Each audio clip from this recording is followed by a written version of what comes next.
Since the beginning of the Russian invasion of Ukraine, NATO countries have given Ukraine a lot of weapons. Among them are tanks, which play one of the key roles in current warfare, both in offensive and defensive actions. In this video, we listed the top 10 best tanks NATO gave to Ukraine. Let's get started. Number 10 is the M55S. The M55S is a Slovenian modernization of the T-55. The modernization was carried out in cooperation with the Israeli company Elbit Systems and included the improvement of the crew's situational awareness, armor, and the installation new main gun.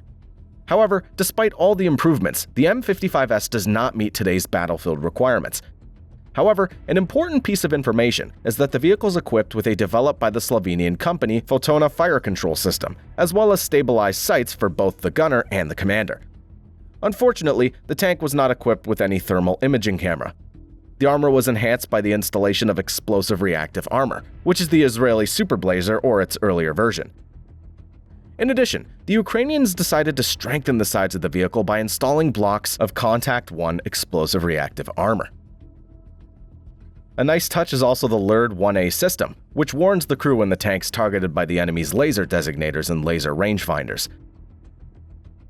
The M55S is armed with the British 105mm L7 rifled gun, which in theory gives Ukraine access to relatively modern ammunition.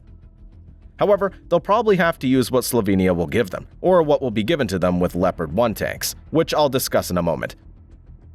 So when it comes to the armor-piercing ammunition, they should get the Israeli M426 or the German DM63, which should be able to destroy T-54, 55, 62, and older versions of the T-72.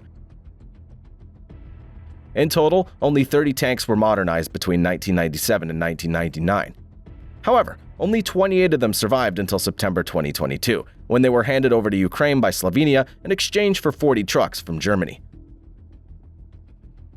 At the time of making this video, the Ukrainians have lost at least one of them. Number 9 is the Leopard 1A5 DK. The first Leopard 1 tanks entered service with the Bundeswehr in 1965. The first tanks modernized to the A5 standard appeared in the West German Armed Forces in 1987, and the Leopard 1A5 DK is a Danish modernization that differs from the German one in that it has the older welded turret used in the Leopard 1A3. However, like the Slovenian M55S, the Leopard 1A5 DK doesn't meet the requirements of today's battlefield, although it has some advantages. The biggest is the EMES-18 fire control system, which is similar to that of the Leopard 2A4. The second is mobility. Unfortunately, the Germans, when designing this tank around 60 years ago, achieved it at the expense of much worse armor protection than in the T-62 and T-64 tanks, which entered service in 1961 and 1966, respectively. The Leopard 1A5 DK is armed with a dedicated version of the British L7 rifled gun, namely the L7A3, so the firepower is the same as that of the M55S. In addition, especially for the missions in the Balkans in the 1990s, 36 tanks were equipped with, among others, air conditioning. Their designation is Leopard 1A5 DK1. Interestingly, in 1994, 7 Danish tanks clashed with 3 Serbian T-55s. The Danes destroyed all 3 of them for the price of 1 damaged Leopard. So far, 110 Leopard 1A5 DKs will be delivered to Ukraine. Number 8 is the T-72 M1R.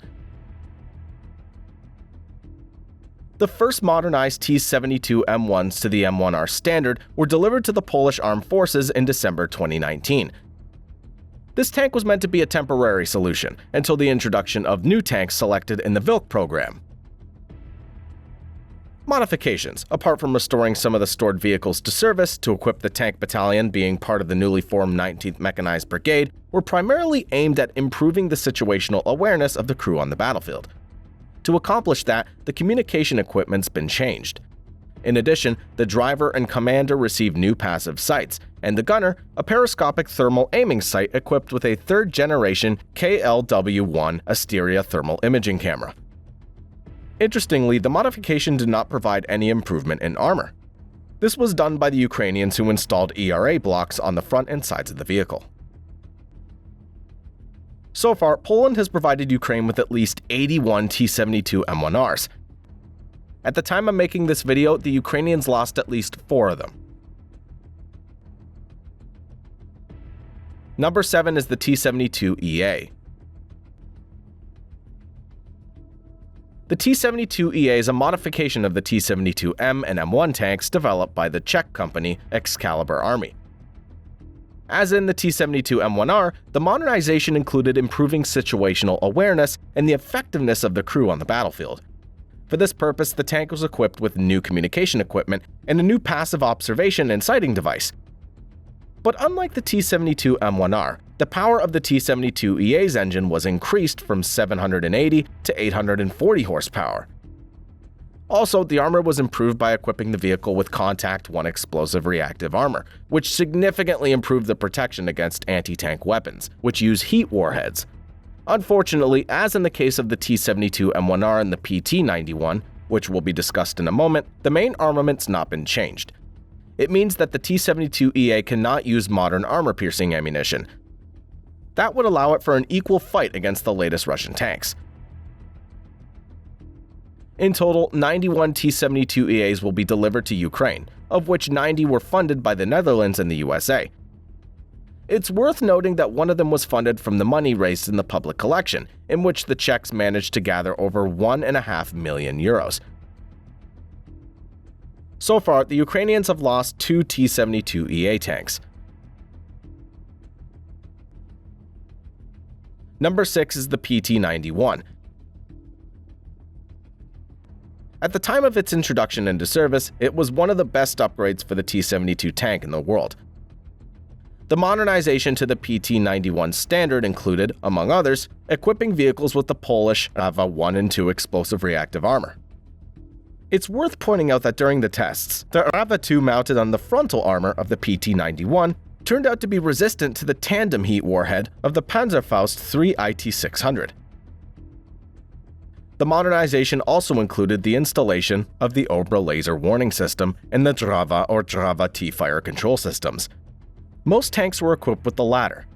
T stands for the thermal imaging cameras installed in these vehicles, which at first were the Israeli-made TEZ cameras, and since 2014, they've been gradually replaced with the Polish KLW-1 Asteria. The engine was also upgraded from 780 to 850 brake horsepower, which does not provide better performance due to the increase in vehicle weight from 41.5 to almost 46 tons. The PT-91 is armed with the same gun as the T-72 M1, that is the smoothbore 125mm 2A46, which gives it meager firepower.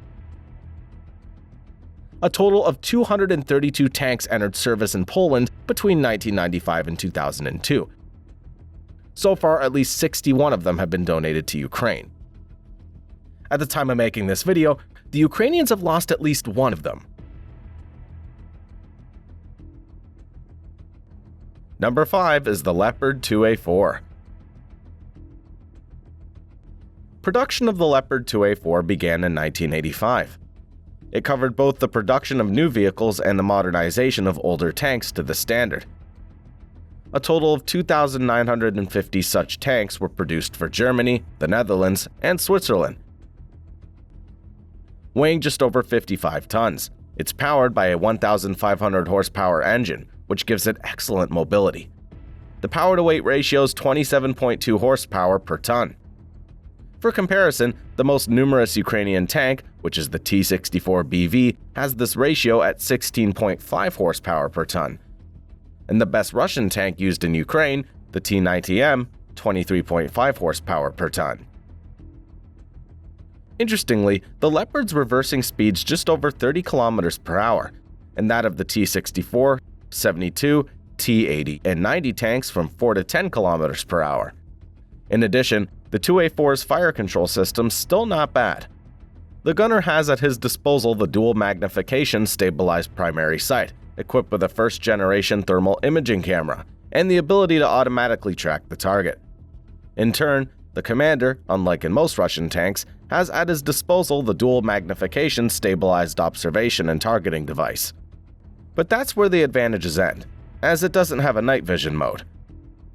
This feature is present even in the oldest T-62s. Furthermore, the 2A4's armor is not the best by today's standards, and the main armament of the tanks donated from the West, which is a 120mm Heinmetall RH-120 smoothbore cannon, does not allow for the use of modern anti-tank ammunition, such as the DM-63, which allows for almost certain destruction of the most popular Russian tanks, which are T-72B, B-3, and B-3Ms. So far, 54 Leopard 2A4s have been donated to Ukraine from Canada, Denmark, Norway, the Netherlands, Poland, and Spain. At the time of making this video, the Ukrainians have lost at least one of them. Number 4 is the Challenger 2. It was accepted into service in the British Armed Forces in 1998 as a replacement for Challenger 1. While formidable at the time of its introduction, nowadays the Challenger 2 has a couple of issues. The first is its weight of 64 tons, and with additional armor, it increases to well over 70 tons. Interestingly, the heaviest mass-produced World War II German tank, the King Tiger, weighs 68.5 tons. Although the footage of the Challenger 2 showing the training of the Ukrainian crews suggests that the Ukrainian tanks will not be equipped with the additional armor, so still the weight can be a major challenge to the Ukrainian infrastructure, which is not suited for such heavy vehicles. On the plus side, the Challenger 2 is very well protected. The only weak spot is its lower glacis, which when not protected by the additional armor is just an equivalent of the 70mm of rolled homogeneous armor. Interestingly, the United Kingdom decided to donate to Ukraine the anti-tank munition with depleted uranium penetrator, namely the 120mm L27A1 APF SDS round, also known as the Charm 3. It could penetrate 610mm of the rolled homogeneous armor at 3,500 meters. It's significantly less than the American M1A1 which can penetrate 840mm at 4,000 meters. It's because of the drag caused by the high amount of friction between the projectile and the rifle barrel of the L30A1 gun, which greatly decreases the velocity of the projectile. So despite having 11 calibers longer barrel than the Abrams, the penetration's almost 40% worse. Another issue is the usage of the 3-piece ammunition, which limits the length of the penetrator and makes it less upgradable compared to 1-piece ammunition types used by the Abrams and the Leopard 2. The next issue is a weak engine, which produces only 1,200 horsepower. For comparison, German and American-made tanks have 300 horsepower more. Currently, the Challenger 2 is used by the United Kingdom and Oman. At the time of making this video, the United Kingdom donated 14 of its tanks to Ukraine, which made this country the third operator of this vehicle. Number 3 is the M1A1 SA Abrams. Although the USA originally announced financing the purchase of 31 tanks in the M1A2 variant for Ukraine, due to the fact that these tanks wouldn't reach Ukraine by the end of 2023, it was decided to transfer 31 M1A1 SAs from the stocks of the National Guard. Thanks to this, the delivery time will be shortened until autumn this year. It's a further development of the M1A1 introduced in 1985. In addition to recondition to 0-hour condition, modernization of the M1A1 SA included improving the crew's situational awareness on the battlefield. For this purpose, the fire control system was modernized by replacing the gunner's sight with a new one equipped with a new laser rangefinder and a new second-generation thermal imaging camera. The commander, in turn, has at his disposal a fully stabilized observation cupola, which is equipped both with a day and thermal sight, and a remotely operated 12.7mm machine gun. Also, the armor was strengthened by replacing the special armor inserts with new ones, made of third-generation depleted uranium alloy. However, it's already known that Ukrainian tanks will be equipped with export armor package that, except for depleted uranium, uses tungsten. Number 2 is the STRV-122. It entered service with the Swedish Armed Forces in 1997 as a winner of the competition held in Sweden for a replacement for the Swedish-made STRV-103s and Centurions, which were called STRV-101 and 102s. Interestingly, the Leopard 2, which the STRV-122 is based on, beat the American M1A1 SA Abrams, which was second in this competition, and the French Leclerc, which came in third place. Interestingly, the fourth competitor was meant to be the Russian T-80U, of which 2 examples were delivered too late to take part in the competition. Anyway, the tanks were actually tested by the Swedes between the autumn of 1993 and the winter of 1994. Unfortunately, until now, the results of the tests are still classified. The STRV-122 is a Swedish variant of the Leopard 2A5, which was especially suited for the cold and harsh Nordic environment, as well as fighting battles in heavily forested or urban areas. The main difference between Leopard 2A5 and the STRV-122 is improved armor. As a result, the Swedish tank's 3 tons heavier. Like the 2A5, it's armed with an improved 120mm Rheinmetall RH-120 smoothbore cannon, which has a 44 caliber length barrel. The improvement allowed for the usage of more powerful ammunition, like the DM-63. So far, 10 of these tanks have been donated from Sweden to Ukraine. Number 1 is the Leopard 2A6. The Leopard 2A6, which entered service in the Bundeswehr in 2001, is a further development of the Leopard 2A5. The main differences of this 62 tons tank are enhanced frontal and side armor, as well as improved firepower. The Leopard 2A6 is armed with the Rheinmetall 120mm L55 smoothbore gun, which is a longer version of the earlier L44 used in the previous variants. It can use all older projectiles, like the DM-33, but the longer gun's more accurate and allows the rounds to attain higher velocities, which turns into bigger penetration. So far, 21 Leopard 2A6s have been donated to Ukraine from Germany and Portugal. At the time of making this video, they lost at least 3 of them. Don't forget to subscribe, like, comment, and share. Also, visit my second channel with military power comparisons. See you next time!